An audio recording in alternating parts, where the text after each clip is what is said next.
তাহলে গণতন্ত্র প্রতিষ্ঠিত হতে পারে না। নিরলসভাবে একজন সাংবাদিক থেকে আমি অ্যাক্টিভিস্ট হিসেবে রূপান্তরিত হই।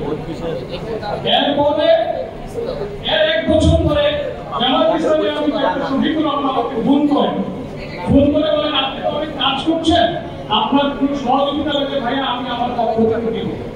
2021 সালে 22 সালে আন্তর্জাতিক গুম দিবস উপলক্ষে আমি একটি বিক্ষোভের আয়োজন করি জাতিসংঘের সামনে।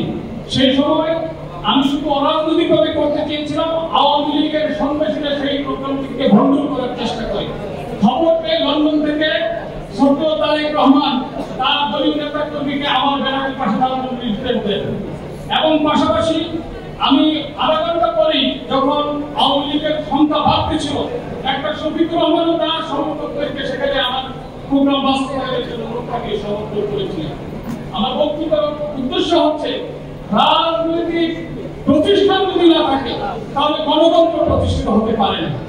এর জন্য বাইপাস করার চেষ্টা করা হচ্ছে ইতিহাসে। আমি অবশেষে 2টি রিকমেন্ডেশন করতে চাই। বাংলাদেশে এখন 5টি জাতীয় নিরাপত্তা সংকট। একটি হচ্ছে শেখ হাসিনা ইটসেলফ জাতীয় নিরাপত্তার কনসার্ন। 2 নম্বর সংকট হচ্ছে রোহিঙ্গা ক্রাইসিস।